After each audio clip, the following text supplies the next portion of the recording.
Hello. Welcome to this new video. Today we're going to go over a vulnerability that is affecting, as of now, many servers because they haven't done the essential, which is installing the patches and system updates on the system.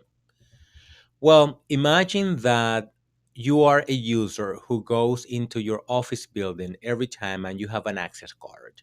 And you swipe in the access card, and the access card is validated by the system every time that you want to go into the building. But guess what? Imagine that the verification system has a flaw, has an issue that somebody discovers, and they discovered that if they swipe an empty card, not with a password, not with a key, not with anything special that identifies anybody, but a blank card onto the system, and they do it 256 times, they're going to be able to gain access even when the card is blank. They are exploiting a vulnerability in that identification system. That is zero logon. Zero logon is going to take advantage of a flaw in the system, in the net logon process in a Windows environment in a domain controller. And after sending empty request or empty quote unquote authentication passwords to the domain representing a computer, the domain is just gonna give in and blank out the password for that domain controller. So this is something that you as an engineer or as an administrator needs to keep in mind, because the way that you're going to protect against this type of attack is to use common sense tools that we have now that most likely are not going to cost you anything if your company is running on a budget. Number one, the first thing that you are going to do, you are going to have to install all the hot fixes, patches, and updates. And if you're running a version of Windows that is no longer supported, you either have to find different compensating controls to protect it or update to a valid version of Windows that is protected against this type of attack. The other thing you need to keep in mind, and the other thing you need to do, you need to protect your physical network.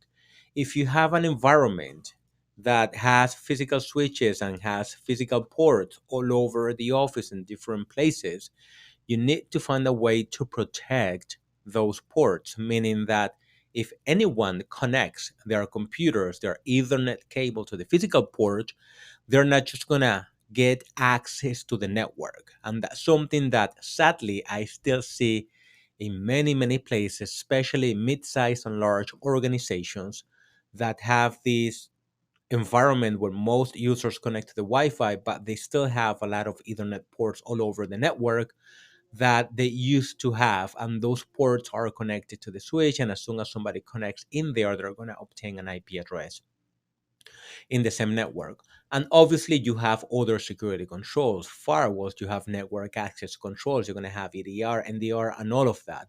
But at least you have to cover the basics to prevent this type of attacks. So, what I have here is a newly installed Windows Server 2016 VM.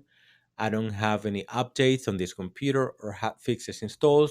This video is for demonstration purposes. I'm running this in a virtual lab environment that I owned, and I have authority to run all these commands on this.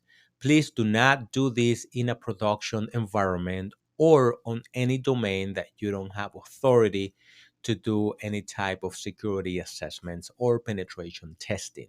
Even when you do penetration testing, know the potential impact that your test is going to have on the environment. So I have my domain, and the first thing that I would like to do is that I would like to find out if my domain controller is vulnerable to it, and I know that it is. There are many different ways that you can find that information. You can use Nmap, you could use other tools, but there's a nice tools that I found from the people who actually identify this vulnerability that I'm going to run just to verify if my domain is vulnerable. So the first thing that I'm gonna do, I'm gonna use script that was written by the company who identified this vulnerability back in 2020 to test if our device is vulnerable. Is ZeroLogon tester.py. Now this tool is not gonna do anything to the target system. It's just gonna verify whether that target system is vulnerable or not.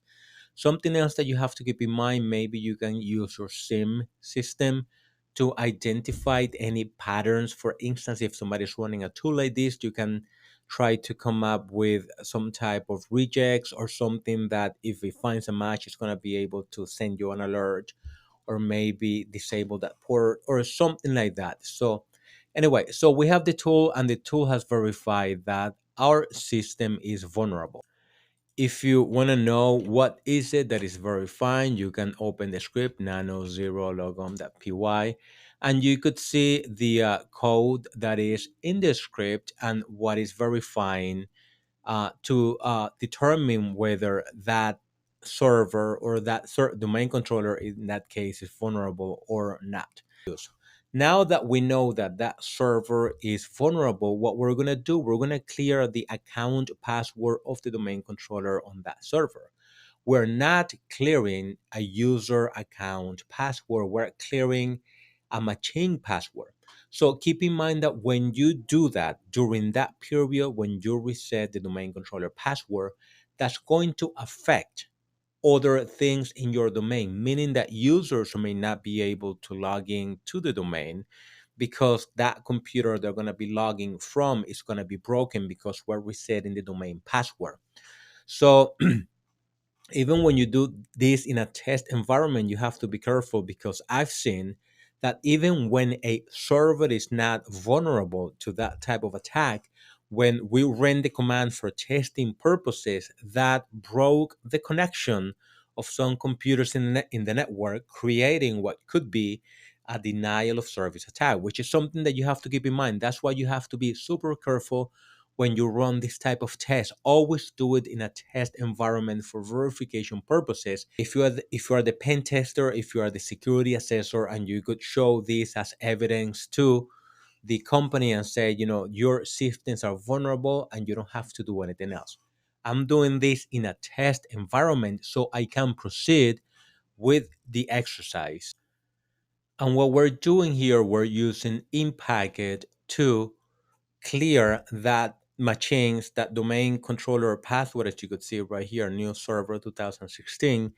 We're going to clear that domain controller password so that we can access that domain controller using that machine that has no password to perform other tasks. So what we're going to do here, we're going to send the exploit to our test environment and that should reset, and by resetting I mean clearing the password.